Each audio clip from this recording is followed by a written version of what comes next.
The Apollo University, University of Leicester, 35 lakhs fees for 3-year BTech CSE UK. Welcome to iDream media. So జనరల్గా మనకి ఏదైనా అలసటగా ఉన్నా, నీరసంగా ఉన్నా, లేదా నెయిల్స్ క్రాక్ వచ్చినా, జుట్టు ఊడిపోతూ ఉన్నా, ఇలా ఉన్నప్పుడు ఏంటంటే విటమిన్ డెఫిషియన్సీ అని చెప్తూ ఉంటారు. సో ఏ విటమిన్ డెఫిషియన్సీ ఉంటేయో మనకి ఎలాంటి లక్షణాలు కనిపిస్తాయి. సో మనం జనరల్గా క్యాజువల్గా వేసుకునే మల్టీవిటమిన్ ట్యాబ్లెట్స్ మనం డాక్టర్ ప్రిస్క్రైబ్ చేయకుండానే ఇవి వేసుకోవచ్చా? పూర్తి వివరాలు తెలుసుకుందాం. మనతో పాటు ఉన్నారు ప్రముఖ internal medicine specialist doctor Rajesh Chukkala garu. Doctor గారు నమస్తే అండి. నమస్తే. డాక్టర్ గారు, అంటే నీరసంగా ఉంది అన్నప్పుడు ఒక బి కాంప్లెక్స్ వేసుకోండి ఇలా చెప్తూ ఉంటారు కదా. ఇప్పుడు B12 డెఫిషియన్సీ ఉంది, ఈ లక్షణం కనిపిస్తుంది. డి విటమిన్ డెఫిషియన్సీ ఉంది, ఈ లక్షణం కనిపిస్తుంది అంటే ఆ లిస్ట్ ఎలా ఉందండి? సో మీరు అన్నట్టు వాస్తవానికి న్యూట్రిటివ్ ఎలిమెంట్స్ ఆర్ న్యూట్రిస్యూటికల్స్ అంటున్నారు ఈ మధ్య. ఇవి చాలా మటుకు అబ్నార్మల్గా కనబడుతున్నాయి. వాస్తవానికి మనము ఏవైతే రెగ్యులర్గా మేము క్లినికల్ ప్రాక్టీస్లో చూస్తామో thyroid disease, blood pressure, diabetes, ఇవన్నీ కూడా వీటితో ముడిపడినవి. చాలామందికి సర్ప్రైజింగ్ అనిపిస్తుంది, ఏంటి విటమిన్లు దీనికి ఏం సంబంధం అని. సో ఫర్ ఎగ్జాంపుల్ డయాబెటీస్ అనుకుందాం. డయాబెటీస్లో కోబాల్ట్, క్రోమియం ఈ రెండు డయాబెటీస్ని అదుపులో ఉంచుతాయి. ట్రేస్ ఎలిమెంట్స్ అంటాం వీటిని, అదుపులో ఉంచుతాయి. అలాగే బ్లడ్ ప్రెషర్, పొటాషియం అనేది చాలా వైటల్ రోల్ ప్లే చేస్తుంది. సోడియం అనేది బ్లడ్ ప్రెషర్ని పెంచుద్ది. సో వీటి మధ్యన బ్యాలెన్స్ ఉంటేనే బ్లడ్ ప్రెషర్ సమంగా మెయింటైన్ అవుతుంది. అందుకే ఉప్పు తింటే బీపీ పెరుగుద్ది, బనానా తింటే చెప్తూ ఉంటారు కదా బనానాలో పొటాషియం ఉంటుందని. వాస్తవమేనా డాక్టర్ గారు అది? ఓకే. మేము సబ్స్టిట్యూషన్ కూడా అలాగే చెప్తాం. ఎవరికైనా లూజ్ మోషన్స్, వామిటింగ్స్ అవి వచ్చినప్పుడు బనానా తినండి, మీకు ఇంప్రూవ్మెంట్ ఉంటుంది, ఒళ్ళు నొప్పులన్నీ తగ్గుతాయి అని చెప్తాం. అలాగే ఈ మధ్య చాలా ఫ్రీక్వెంట్గా చూస్తుంది థైరాయిడ్ డిజీజ్. థైరాయిడ్లో కూడా సెలీనియం చాలా ఇంపార్టెంట్గా రోల్ ప్లే చేస్తుంది. అండ్ థైరోసిన్ అంటారు, అది ప్లే చేస్తుంది, ఐడిన్. సో ఇవన్నీ కూడా ఈ న్యూట్రిటివ్ ఎలిమెంట్స్ ఏవైతే ఉన్నాయో చాలా గ్రాంటెడ్గా తీసుకున్నాం. మన ఇన్ని రోజులు మీరు పాతకాలంలో గమనిస్తే బావిలోంచి వాటర్ తీసుకొని తాగేసేవాళ్ళం, నో ఫిల్టర్. సో ఆ కారణంగా ఏంటంటే ఈ పోషకాహారాల విలువలు మనం తీసుకునే వాటర్ కానివ్వండి, ఫుడ్లో కానివ్వండి చాలా ఈజీగా ఉండేది. సరదాగా పొలంకి వెళ్తే ఆ మోటార్లోంచి నీళ్ళు తాగేవాళ్ళు చాలామంది. ఇప్పుడు తాగమని చెప్పండి, తాగలేరు. తాగితే హాస్పిటలైజేషన్కి గురవుతారు. ఫిల్టర్డ్ వాటర్ తాగితేనే కాస్తో కూస్తో మన హెల్త్ బాగుంటుంది. సో ఇక్కడ ఎసెన్షియల్గా మిస్సింగ్ పాయింట్ ఏంటంటే, ఏవైతే మనం విటమిన్స్ గురించి మాట్లాడుతున్నామో విటమిన్స్తో పాటు ట్రేస్ ఎలిమెంట్స్ కూడా బాడీకి చాలా ఇంపార్టెంట్. ఇవన్నీ కూడా చాలా జీవక్రియల్లో ఇంపార్టెంట్ రోల్ ప్లే చేస్తాయి. Enzymatic reactions, chemical mediation, energy production, insulin, thyroid, ఇవన్నీ మెయింటెనెన్స్లో ఇవి చాలా ఎసెన్షియల్గా మనకి మెయింటైన్ కావాలి. For example in the recent past కోవిడ్లో మనం చాలా నేర్చుకున్న వాటిల్లో విటమిన్ డి రోల్ చాలా ఎక్కువగా నేర్చుకున్నాం.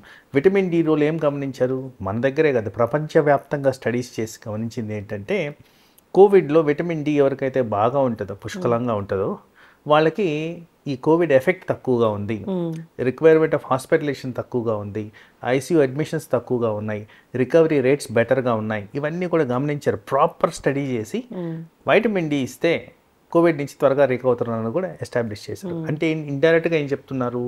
వైటమిన్ డి పుష్కలంగా ఉంటే ఇమ్యూనిటీ బెటర్గా ఉంటుంది. అసలు వైటమిన్ డి క్రూషియల్ రోల్ ఎక్కడుంది? బోన్స్, మజిల్స్, స్కెల్టల్ సిస్టమ్ మీద ఉంది.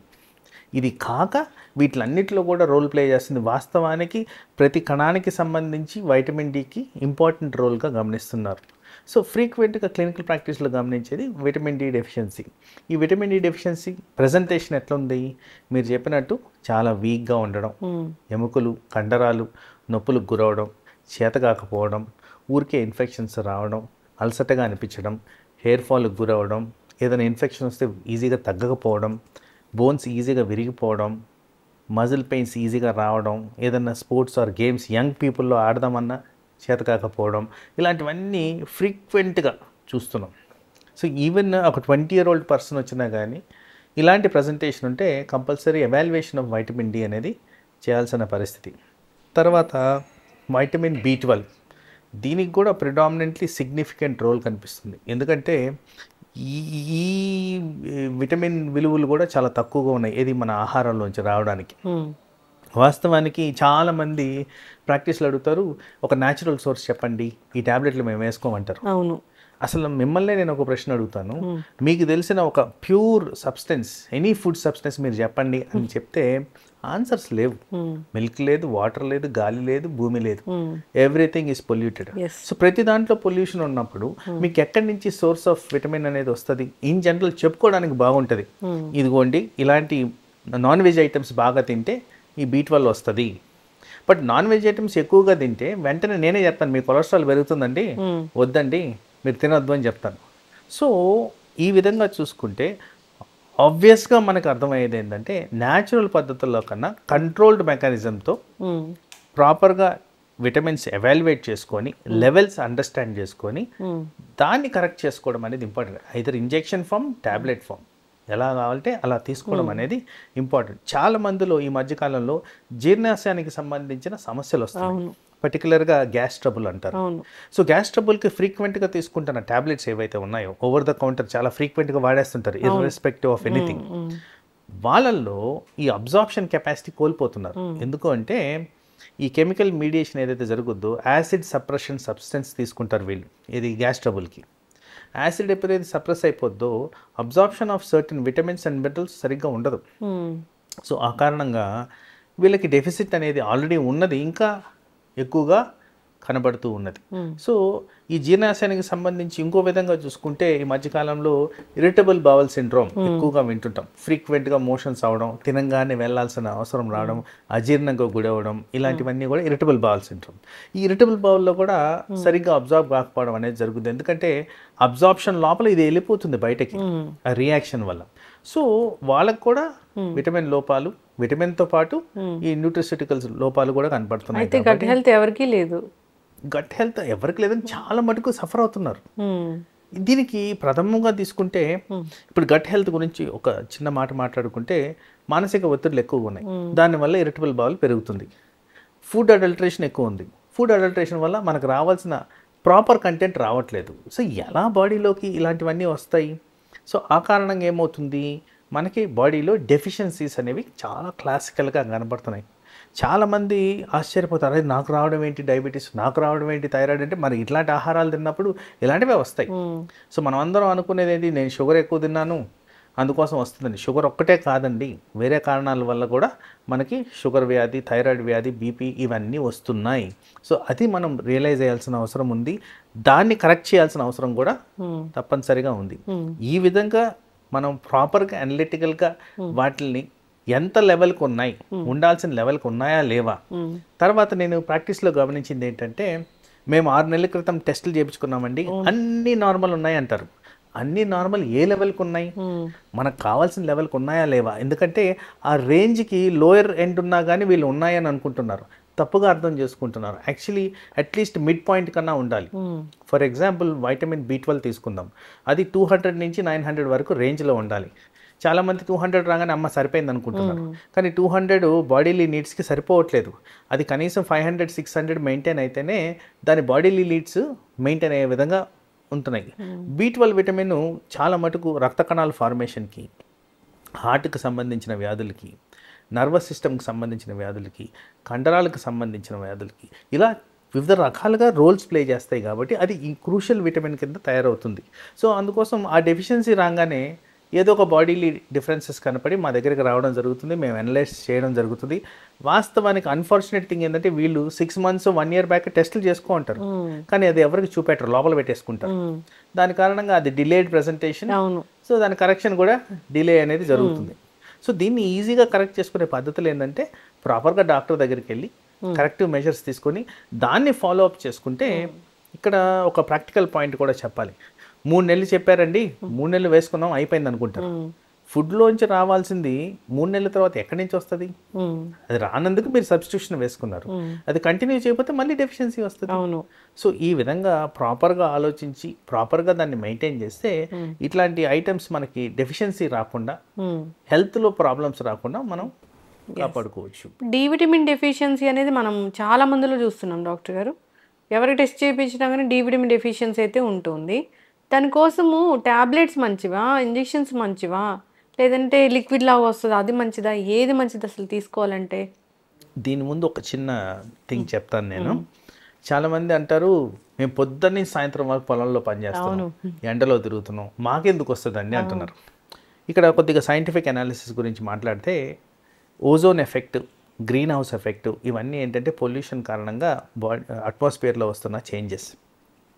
వాస్తవానికి సూర్యరశ్మిలోంచి రావాల్సింది అల్ట్రా బీ వైలెట్ రేస్.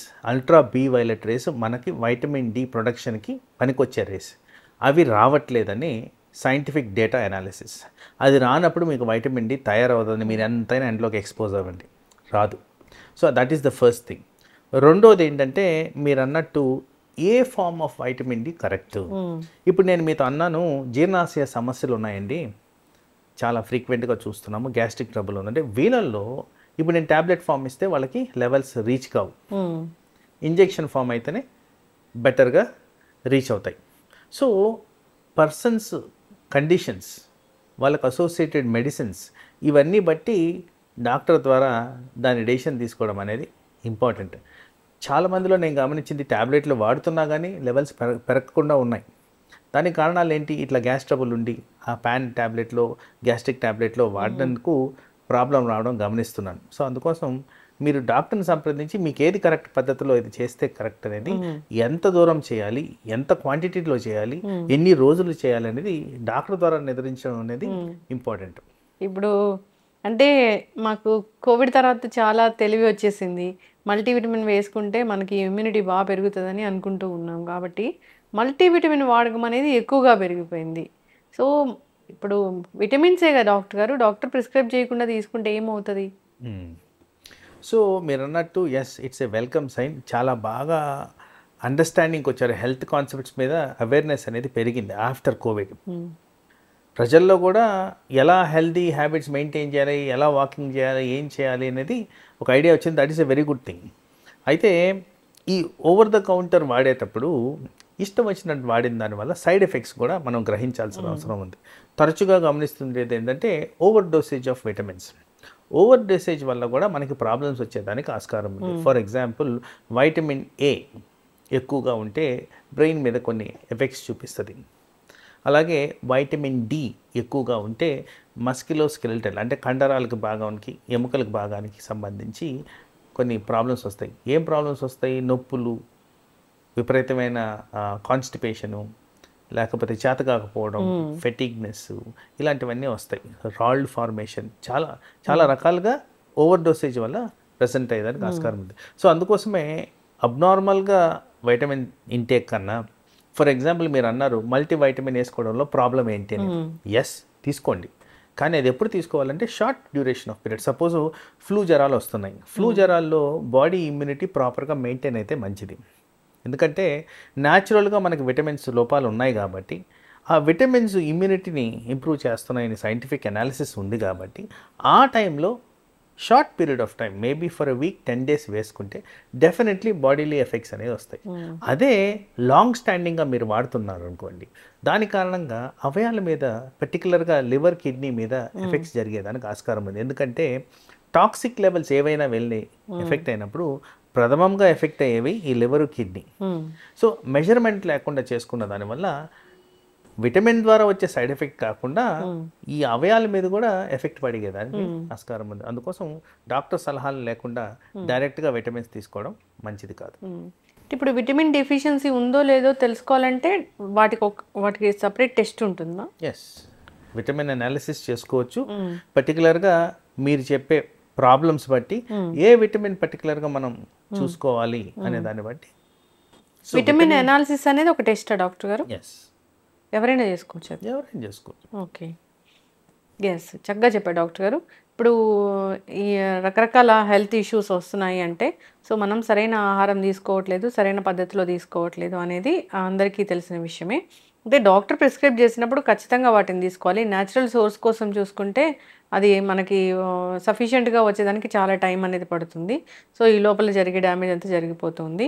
చాలామంది చెప్తూ ఉంటారు మీరన్నట్లుగానే మేము ఎండలోకి వెళ్తున్నాము, ఎక్స్‌పోజ్ అవుతున్నాము, మాకెందుకు డి విటమిన్ డెఫిషియన్సీ ఉంటుందని. టెస్ట్ చేస్తే అందరికీ డి విటమిన్ డెఫిషియన్సీ ఉంది. బికాస్ ఆఫ్ మీరు చెప్పిన చాలా కారణాలే దానికి సరైనవి. అయితే డాక్టర్ గారు, డాక్టర్ చెప్పిన విధంగా అందరూ ఇలాంటివి తీసుకొని హెల్తీగా ఉండాలని కోరుకుందాం. విటమిన్ అనాలిసిస్ అనేది ఒక టెస్ట్ ఉంది. ఆ టెస్ట్ కూడా చేయించుకోవాలని కోరుకుందాం. విటమిన్ టెస్టులు చేయించుకుంటే గానీ అసలు బయటపడుతుంది అసలు ఏమేమి ఉన్నాయని. అబ్జార్ప్షన్ అనేది లేదు ఫస్ట్ పొట్టలో మనకి. అబ్సల్యూట్లీ. గట్ హెల్త్ అనేది పాడైపోయింది. ఎక్కడా కూడా మంచివి అబ్జార్ప్షన్ అనేది లేకపోవడం వల్ల అనారోగ్య సమస్యలు అనేవి వస్తూ ఉన్నాయి. చక్కటి ఇన్ఫర్మేషన్ అండి. ధన్యవాదాలు. నమస్తే.